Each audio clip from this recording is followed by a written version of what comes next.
Well, hello there, Tankers of the Blitz universe. I'm Flossie, and you know what Wargaming said? They said, let's make the E50M one of the strongest medium tanks already even better. And why did they do that? I have zero idea. But in today's video, I'll be going over what they changed about this tank, as well as playing some live battles in it to see how we are able to perform. So, starting off with the first change, for some reason, Wargaming decided to give it reactive armor, which means you are going to be taking a lot less damage when you are frontlining in this sort of medium. Again, no idea why it exists now, but it does, and here we are. Next change, of course, is this tank got more armor, which means I am, of course, going to use enhanced armor, because, of course, before this tank got more armor, it was already a nightmare to deal with on medium side. Now, I don't even know what to say. Why did they give it more turret armor? Why did they give it more side armor? I have zero clue. So now this tank also has more DPM. Yeah, you can see that with Rammer, it has 34, almost 3,500 DPM. Like, what? What is this, bro? I don't even understand this. But anyways, with that out of the way, let's get into some gameplay. Alrighty, we're on Oasis Palms, a very, very good map for the E50M, and a map that is going to allow me to play this tank to its strengths. Now, what are those strengths and how do you play this tank? Well, personally for me, I play this tank insanely aggressive because of the fact it has super strong armor in most cases, as well as enough HP, especially now with reactive armor.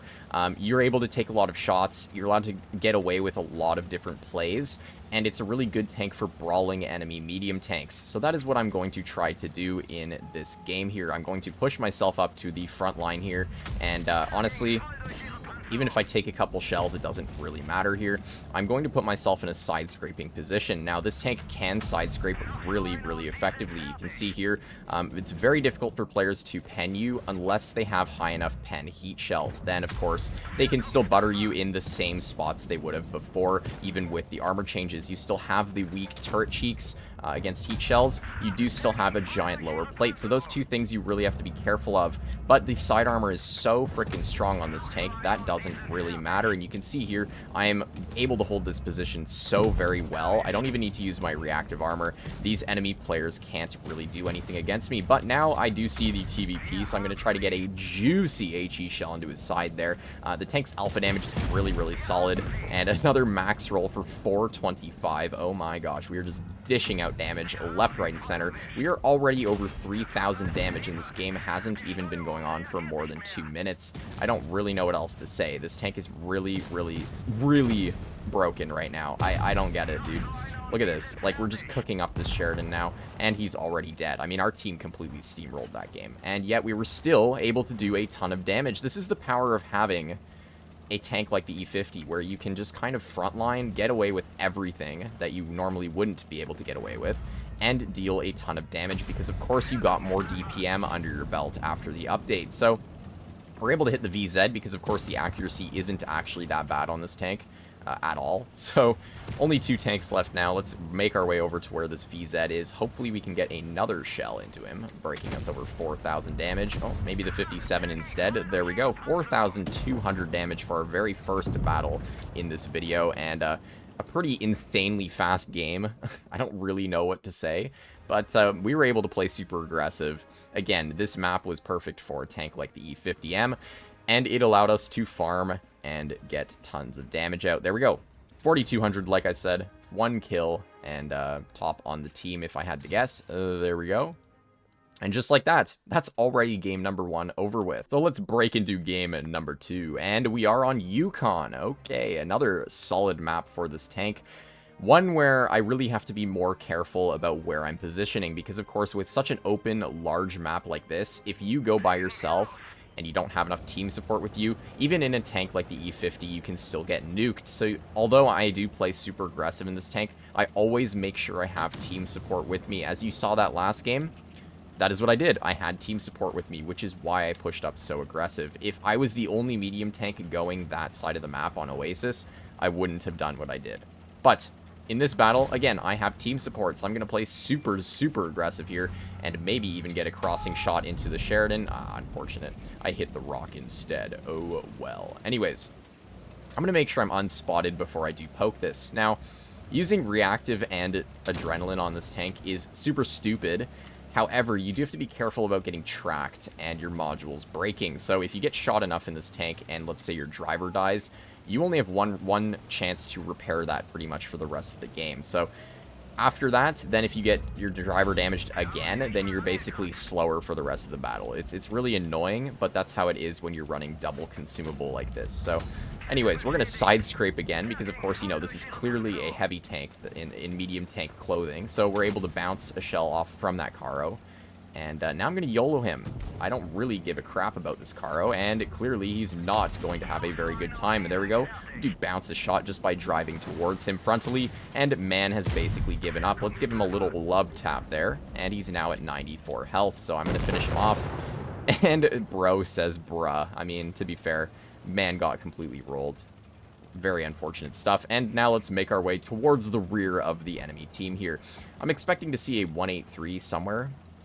I'm not exactly sure where, but somewhere around here, I expect to see their 183 player. And that's going to be my next target, unless I see someone else in the open first, like maybe this VK. Hello, VK. Let's get a max roll track shot into him. And now that that's done, I am hopefully going to be able to get a kill. There we go. And the 183 is now turned towards us. But because I'm in an E50M, I could give less of a crap about a 183. Here we go. Hello, bro. Bro is completely ignoring me because, of course, penning me frontally with Hesh is basically impossible. So there we go. 183's out of the game, basically. And now I'm going to ram the Foch for 245 damage. Another thing I forgot to mention about the E50 is the fact you can just ram the crap out of everyone because this tank weighs a ton. So in battles where you see someone sitting still in the open, if you have the chance, ram them. You are going to do so much damage to them. And now I'm going to pop reactive armor. You can see we've already blocked 1900 damage. And hello, STB. How's it going? And goodbye. Oh my god, bro. We just sat on that STB and killed him. Unfortunately, we're stuck, but the 907 seems to be backing up in a way that I might be able to get another shell out here. Oh my god, I'm stuck, bruh. Bruh. Well, anyways, that was absolutely hilarious and 100% worth it. I don't even know what else to say, bro. Again, like, it's just so stupid. Like, what is this tank, bro? I'm able to just, like, YOLO around, wait until my team kind of takes the attention of the enemies, and then just crap on them. Like, I did 3,800 damage for doing very, very little in terms of effort that battle. And for our third and final battle, we are on Vineyards. Let's see if we can keep this rampage up on another good map for this tank. Honestly, with how flexible this tank is, pretty much every map is going to be good for it. Not only are you good on flat ground because of the side scraping capabilities, but sitting hull down in this tank is also an option because, of course, you have enough ground depression and enough frontal turret armor to bounce and get a lot of troll shots off while you're hull down. So in this sort of situation here, I see a lot of my team is actually going to the left-hand side. So I'm going to, again, play super aggressive, this time on A side here. And I do get a bounce while crossing from that Vickers. Nice turret armor right there helping me out. And I'm going to make my way to a spot I usually go to on this map. I don't push up all the way to where the Caro is, like right in front of him, simply because if I get YOLO'd, it's a lot harder for them to kill me if I am at least back here rather than where that 777 is. But seeing as their team is super split right now, I'm actually then going to make up a more aggressive play here. So I'm going to sit with this 777 here, and hopefully we can farm out this Vickers before he gets away. At least get a shell into him. There we go, using our nice accuracy to do exactly that. And their Skoda is now just waking up this battle, and bro is going to poke me and the 777 and lose a lot of health for it. So at this point, I'm not too worried about these enemy players. They don't seem very good, especially the Skoda. And the Caro, even though he does get a shot into me, I'm not too worried about that. Although they do have a Chieftain on my side now, so I'm going to have to be a little bit more careful. Unfortunately, the Caro actually is able to pen me. So our 777's doing a fantastic job of YOLOing that side of the map, which is going to help us out a lot this battle here. So let's see now. Now the Caro is not focused on me. He's focused on the tank he should have been worried about to begin with, the 777.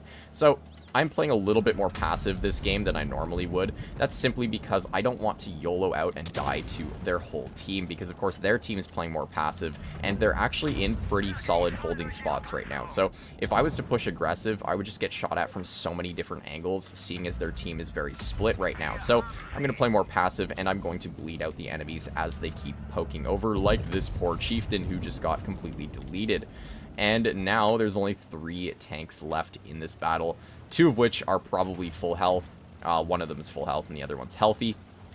Obviously, those being the tank destroyers, and I want damage, so I'm going to pop my reactive armor here, and I'm going to make my way towards the the WZ-TD, and as well the Vickers here. We're going to get a couple shells into this player here. I'm going to sit hull down, so it's harder for this player to pen me, but the WZ-TD can pen me in the turret if he loads his premium shells, so I do have to be very careful. You can see there, he actually just penned me in the upper plate as well, so even with this weird game, we're still able to get over 4,000 damage out, which is kind of insane. And another very, very quick steamrolly situation where the E50M was able to do well. And, I mean, bro, like, what else can I say about this tank? You can see here, all 3 of these battles, I've not put in too much effort. I've had to do a little bit in terms of positioning my tank properly, but the rest is just down to shooting players, using reactive armor, and just farming. Like, it's that simple in the E50. I really highly recommend this tank for any newer players who want to get into medium tank driving, as the whole line is actually really, really solid. Not just the E50. E50M. The tier 9's good, the tier 8's really solid, tier 7's even fun. So yeah, whole tank overall is fantastic now. Honestly, way too strong for what it is. The E50 was already a super strong vehicle before it got these buffs, and now Wargaming completely broke this tank. I don't understand why, but it is what it is right now, and while it's this strong, I highly recommend everyone pick this tank up. So anyways, with that out of the way, for any of you out there who are not yet subscribed to my glorious YouTube channel, I highly recommend you do so, as it's a fantastic way to support my content and stay up to date when I post videos almost daily. And with that, I will see you all in the next one. Bye-bye.